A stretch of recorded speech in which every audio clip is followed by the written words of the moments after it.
Roblox is a massive problem, and no, I'm not talking about those sus games, even though they should probably be banned. Real story, I joined this game once and saw a BBC. I wish I was joking, but that's not today's topic. Today, we're talking about how every time a Roblox game blows up, 1,000,001 clones pop out of nowhere like roaches. Take Grow Garden for example, became one of the biggest games in Roblox history. What happened next? Still a Brainrot popped off, which kind of copied Grow Garden's entire vibe, and now it's the second biggest game on the platform. Then after that came Brainrot Evolution, then Catch and Feed a Brainrot, then Steal a Fish, then Steal a Labubu. It literally does not stop. Now look, copying's always existed on Roblox, that's nothing new, but the real issue, these knockoffs are pulling massive numbers, like 50 to 100k concurrent players, which used to be considered a huge deal. Now, it's a normal Tuesday for Steal a Fish to have 50k people online. Like, who is playing that game? And why? It's the same as Steal a Brainrot, except instead of stealing little tung tung tung sahurs, you're stealing fish. And I say fish lightly, some of these things look like rejected Pokemons. So how did Roblox become this, and why is it a lot bigger of a problem than you actually think? But let's rewind for a second. This whole mess didn't start with Grow Garden.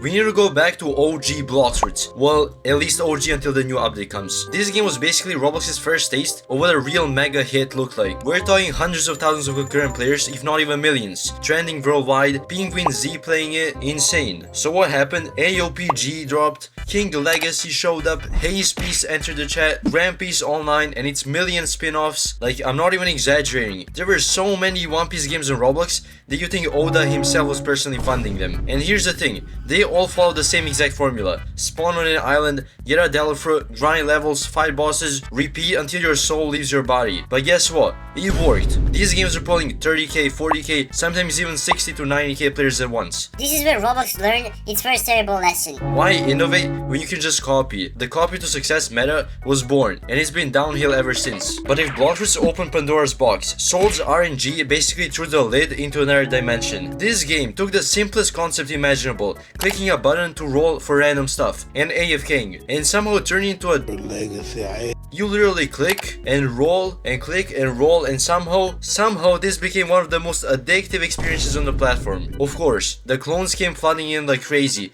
Haz RNG, Anime Car Battles RNG, Anime Car Clash RNG, which, by the way, is just the first one but newer, Container RNG, Fonk RNG, there's nothing they haven't made an RNG out of. And here's the crazy part, they're all basically the same game. The only difference is whether you're spinning for anime characters, containers, or I don't even know at this point, Labubus. Every RNG is the same now, same as every tower defense game. And tower defense games, I don't even know why people still play them, like it's not something new. But here's where it really gets scary. The RNG addiction didn't just stay in RNG games. Every game needed RNG. Haikyuu Legends, RNG for volleyball skills. Basketball Zero, RNG. Fish, RNG for rare fish. Grow Garden, RNG for everything. It's like developers looked at Soul's RNG and said, you know what this game needs? Gambling for children. And the worst part, it works. Players are staying hooked longer than ever, and Roblox is fine with it. Now, here's where things get actually interesting. Fish blow up huge. I'm talking massive numbers, trending everywhere, 600k players, and then barely any major clones. Like, where were all the copycats? Where was Fish a Labubu? For once, a mega hit Roblox game didn't immediately spawn 1,000 identical twins. Don't get me wrong, people tried.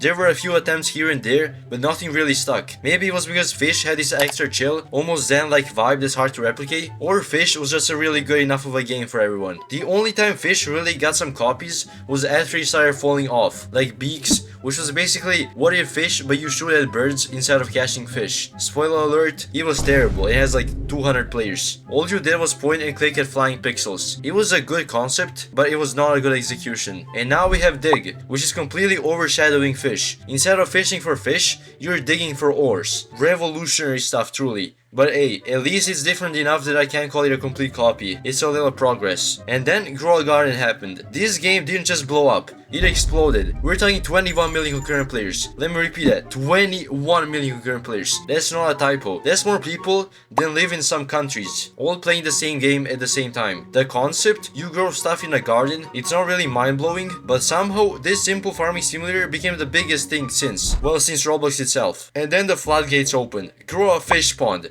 grow dinosaurs, grow a garden modded. It was like someone hit a copy and paste button and just went absolutely insane with it. But the biggest game, Steal a Brainrot. This game looked at Grow a Garden and said, you know what this needs? Brainrot. We all need some good old Brainrot. And somehow, this game became the second biggest game on the entire platform. See, Grow Garden had this feature where you could steal fruits from other players' gardens for Robux. Still, a Brainrot took that concept and made it the entire point of the game. No gardening, no growing, and apparently that's exactly what the people wanted. This is where the Brainrot style was born. Games that are simultaneously the dumbest and most successful things you've ever seen. It's like they cracked the code for maximum engagement with minimum brain cells required to actually play the game. Like you can be the slowest iPad kid and still play this. After Steal Brainrot proved that you could literally just make a game about stealing random objects and get millions of concurrent players, you went Labubu from there. Steal a fish, Brainrot evolution, catch and feed a Brainrot, steal a Labubu, which by the way, what even is a Labubu at this point? Steal a baddie, each one somehow dumber than the last, but also somehow more successful. We officially entered the clone apocalypse. You just know that these games exist, it's that they're dominating, each one pulling tens or hundreds of thousands of players like it's nothing. You scroll to Roblox's front page now,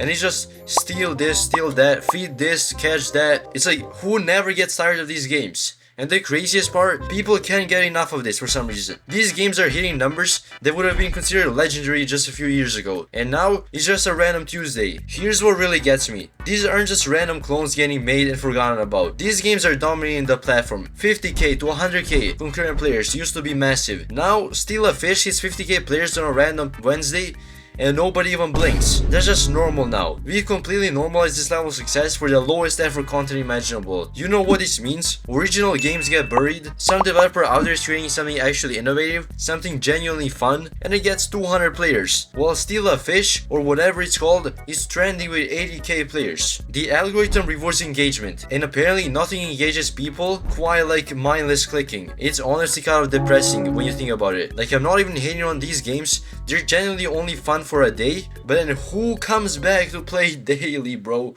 Like, this is not that entertaining. This is not big entertainment. Okay, let's address the elephant in the room. Who is actually playing these games? Because for sure not me, and probably not you. I'm convinced it's 90% iPad kids. You know, the ones that are 7 years old, tablet permanently glued to their hands, attention span of a goldfish, and apparently an unlimited appetite for the most brain-rotted content imaginable. And here's the thing, that's what the algorithm is optimized for now. These games are designed from the ground up to capture and hold the attention of children who will literally click on anything colorful and shiny. Fast rewards, bright colors, simple mechanics, zero learning curve. So developers look at this and think, well, if that's what works, we're gonna keep doing that. And suddenly everyone's racing to the bottom, trying to make the most appealing game for someone whose biggest life decision is whether to have goldfish or animal crackers for snack time. The platform is fundamentally shifting to favor the lowest effort, highest engagement content possible. It's like Roblox is slowly turning into the gaming equivalent of YouTube Kids, and honestly, that is not good. So here's the $1,000,000 question. Where does this end? If we keep going down this path, what happens to Roblox?